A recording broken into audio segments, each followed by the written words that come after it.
কি বলবেন আজকে যে এখান থেকে ক্যাফেটেরিয়া থেকে একটা গাছ দেওয়া হলো, কি বলবেন? খুব ভালো লাগছে যে এইরকম একটা উদ্যোগ নেওয়ার জন্য। আপনারা জানেন যে যেভাবে দিনের পর দিন বিশ্ব উষ্ণায়ন বেড়ে চলেছে, তাই এইরকম একটা যে উদ্যোগ নিয়েছে ক্যাফে থেকে, খুব ভালো উদ্যোগ। এবং আগামী দিনে আমি ওনাদেরকে রিকোয়েস্ট করে যাব যেন এইটা প্রতি বছরই ওনারা এটা করেন, এবং খুব ভালো লেগেছে এবং খুব ভালো একটা উদ্যোগ।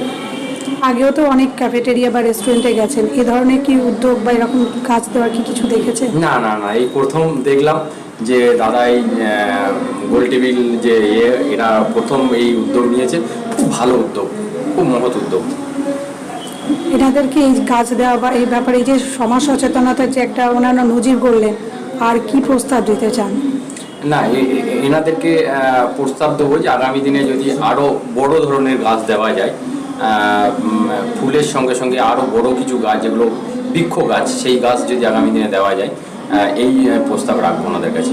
আপনার নাম? আমার নাম সুফি আলম মুন্সি। আমার একটি নাম আছে, যেটা বড় মুন্সি নামে আমি পরিচিত। আজকে গোল টেবিলের পক্ষ থেকে কি অনুষ্ঠান রেখেছে?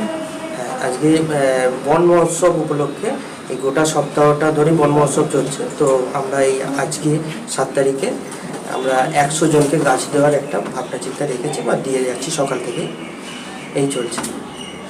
এখন অবধি কতজনকে গাছ দেওয়া হলো? এখনও প্রায় 40 জন অবধি হয়ে গেছে, আর 60টার মতো আছে গাছ।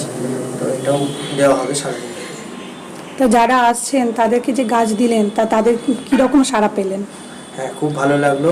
অনেকেই বললেন যে এই প্রথম কোনো ক্যাফে থেকে এরকম উদ্যোগ নেওয়া হয়েছে। আমাদেরও শুনে খুব ভালো লাগলো। তা হঠাৎ করে এই ধরনের উদ্যোগ নেওয়ার কারণ? যা পরিবেশের যা অবস্থা, চারিদিকে যা যেভাবে এনভায়রনমেন্টের একটা দাবদাহ গরম ব্যাপার চলছে, সেই হিসাবেই আর কি। আমার একার পক্ষে তো আর এত গাছ লাগানো সম্ভব নয়, যার জন্য আমি সবাইকার মাধ্যমে যদি ছড়াতে পারি, গাছ লাগানোর ব্যাপারটা বোঝাতে পারি। এই জন্য। আপনার নাম? সুদীপ ঘোষ।